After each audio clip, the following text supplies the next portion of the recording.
अर्जुन शिकार खेलते खेलते थक गए। अब वे प्यास लगने पर यमुना जी के किनारे गए। भगवान श्री कृष्ण से बोले कन्हैया, बोले हाँ भैया, बोले प्यास लग रही है, चलो। यमुना जी, बहुत निर्मल यमुना जी बहती थी भगवान श्री कृष्ण के समय की बात। उस समय ये सब कंपनियां वगैरह तो थी नहीं, और नदियों के प्रति सबकी बड़ी निर्मल भावना। नदियों में कोई गंदगी नहीं होने देते थे आसपास में। साबुन वाबुन उसमें थी नहीं, साबुन से कपड़े धोते नहीं थे, कपड़े अपने हिसाब से अपने घरों में धोते। तीर्थों की बहुत पवित्रता का ख्याल रखते। बहुत अच्छा वातावरण था, बहुत निर्मल यमुना जी बहती थी। अभी भी देखो गंगा जी कितनी निर्मल बहती है। ऋषिकेश तक तो काफी निर्मल बहती है गंगा जी। हरिद्वार में फिर आने के बाद अब हरिद्वार में भी कंपनियां वगैरह आ गई, कारखाने वगैरह आ गए। ऋषिकेश की गंगा जी, ऋषिकेश तक गंगा जी खूब पवित्र है। हरिद्वार में तक भी काफी पवित्र है। वैसे तो पवित्र है पर कुछ मिलावट आ जाती है। कलकत्ता में देखो कितनी मिलावट हो जाती है, फिर भी गंगा जल जो है बिल्कुल निरोग है, पवित्र करने वाला। आज भी जितनी नदियां सबसे विशेष है गंगा जी। तो गंगा जी, यमुना जी के किनारे भगवान श्री कृष्ण और अर्जुन गए। तत्रोपस्पृश्य विशदम पित्वा वारी महारथौ। कृष्ण और अर्जुन दोनों ने जलपान किया, यमुना जी का जल पिया। और वहां पर एक कन्या यमुना जी के किनारे देखी, वह वहां तपस्या कर रही थी। भगवान श्री कृष्ण ने अर्जुन से भेजा, जाओ पूछो ये कौन है, क्या चाहती है।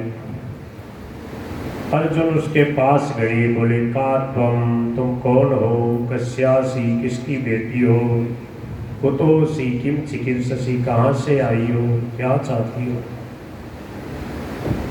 अर्जुन अपनी तरफ से ही बोले, आप बुरा न मानो तो मैं बताऊं आप क्या चाहती हो। बोली क्या चाहती हूँ, बोले तुम पतिम इच्छन्तिम, तुम पति की इच्छा करने वाली हो, तुम विवाह करना चाहती हो। सही बात है, बोले हाँ। किसकी बेटी हो, बोले सूर्य की बेटी हूँ, मेरा नाम यमुना है, कालिंदी है। अहम देवस्य सवितुर्दुहिता पतिम इच्छति।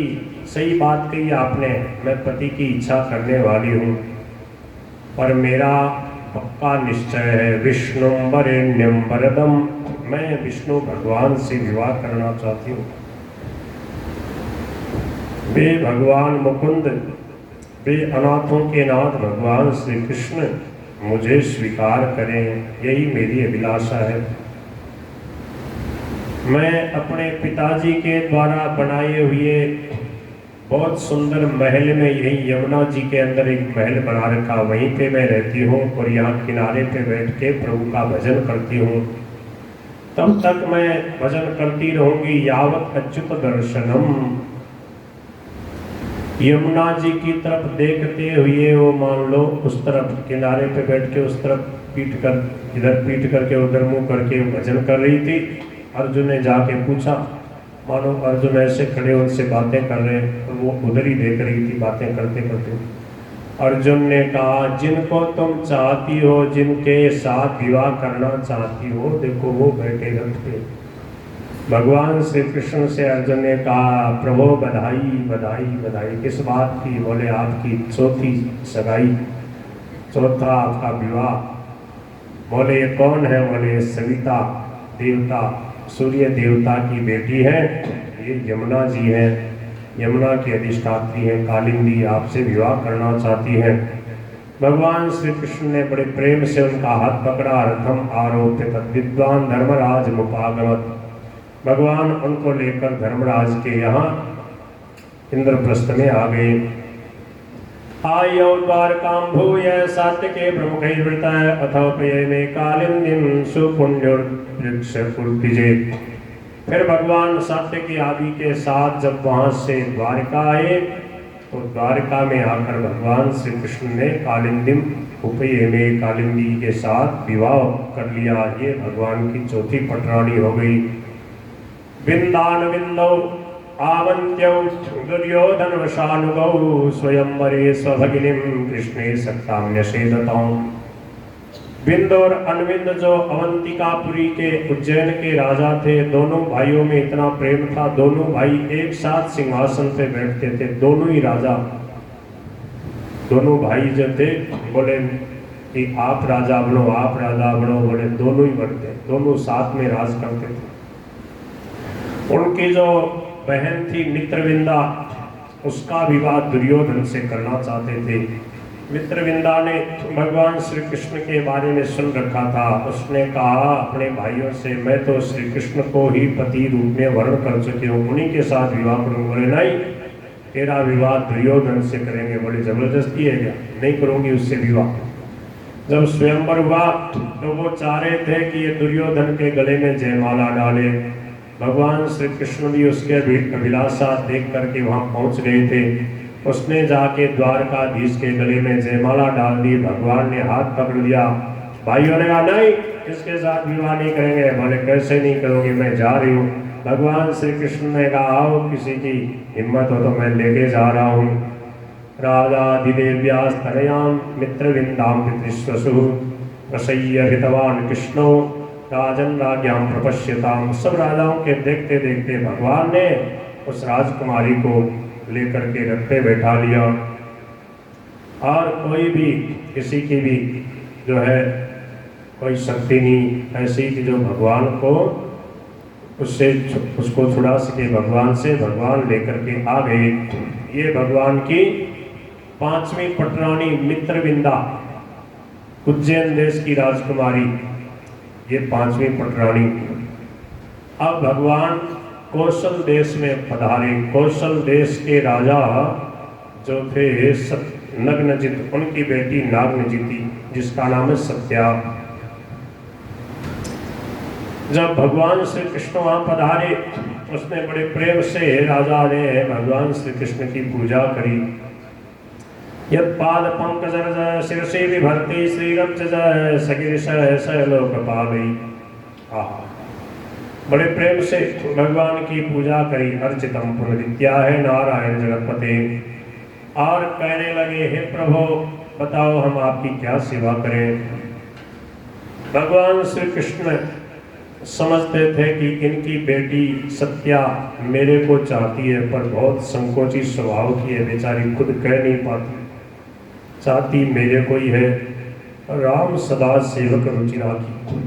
प्रभु ने सोचा चलो अपने ही कह देते हैं। भगवान श्री कृष्ण बोले कन्याम त्वदीयाम, हम तो आपकी कन्या का हाथ चाहते हैं।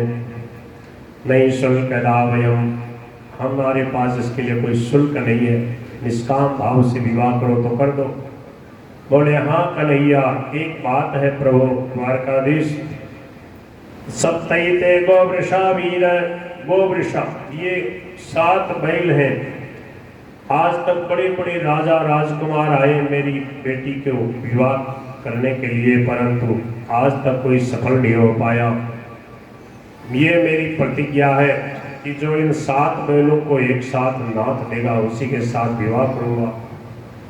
भगवान ने कहा अभी आपकी शर्त पूरी करते हैं। आत्मानं सत्पथा कृत्वा निगृणात् लीलयैवतान् एवं समयमाकर्ण्य बद्धा परिकरम। प्रभु भगवान कमर में फेंटा बांध करके कमर को कस के आत्मानं सप्तधा कृत्वा, भगवान ने 7 रूप बना दिए और 7 बैलों को एक साथ भगवान ने नाथ दिया। व्यकर्षण लीलया बद्धान, उनको बांध करके खींचने लगे। ऐसे बोले जैसे छोटा सा बच्चा किसी लकड़ी के खिलौनों को खींचता है। बालो दारू मयानिया था। बोले ये लो साहब के बैल हमने नाथ दिए। भगवान के ऐसे पराक्रम को देख करके वहां पर शंख भेरी और नगाड़े बजने लगे, फूलों की वर्षा होने लगी, जय जयकार होने लगी। बोलो श्री द्वारकाधीश भगवान की। शंख भेरियान का ने दुर्गीत वाद्य ब्राह्मण लोग आशीर्वाद देने लगे। नरा नार्य प्रमुदिता स्वा सहस्र अलंकृताः। सुंदर वस्त्र और पुष्पों के हार और गहनों से सज धज कर नगर के नर नारी आनंद मनाने लगे और भगवान श्री कृष्ण का कौशल देश की राजकुमारी सत्या के साथ में विवाह हो गया। ये भगवान की छठी पटरानी बनी। भगवान को खूब दहेज दिया गया। भगवान ने मांगा नहीं, देखो न दशरथ जी ने मांगा, न राम जी ने, न कृष्ण भगवान ने कहीं दहेज मांगा। अपने आप कोई प्रसन्नता से देता अपनी बेटी के लिए तो क्या हर्ज है उसमें। इतना दहेज दिया, इतना दहेज हमने कहीं सुना नहीं, यहीं एक जगह ही इतना दहेज सुना है। आप भी सुन लो, विश्वास हो तो मान लेना, नहीं तो कोई जबरदस्ती नहीं है, लिखा हुआ तो ऐसा ही है।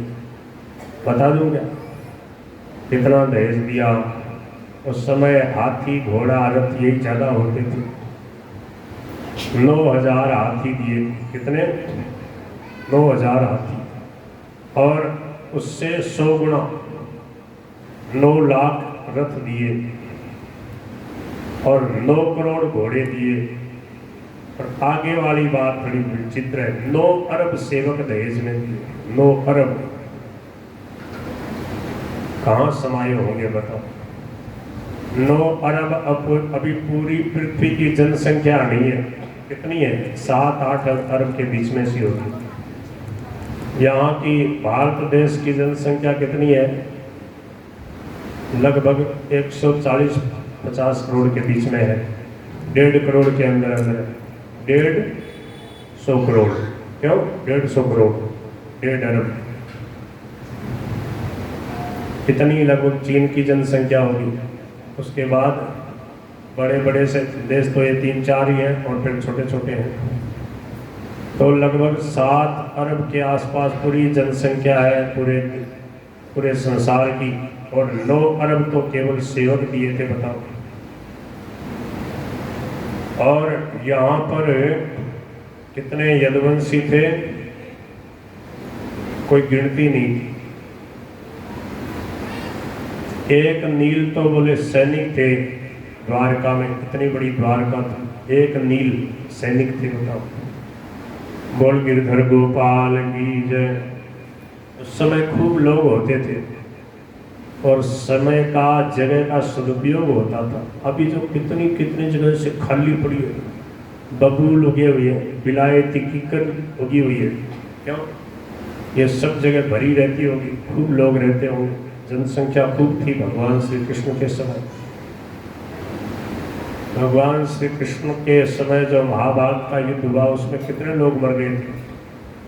कई करोड़ों लोग मर गए थे। जरासंध जो है 23 अक्षौहिणी सेना ले करके आता था, 17 बार आया। एक अक्षौहिणी सेना में लगभग 2,10,000 सैनिक होते हैं।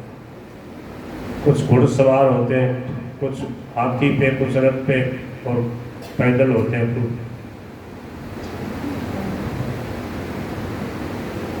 2,10,000 लगभग एक अक्षौहिणी सेना में होते हैं। और 23 अक्षौहिणी में कितने हो गए? 46 लाख।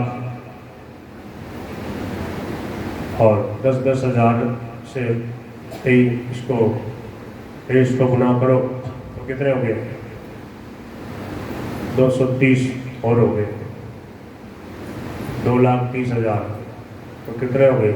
46 और 2 48, लगभग 48 लाख 23 अक्षौहिणी में एक बार में लोग मर गए।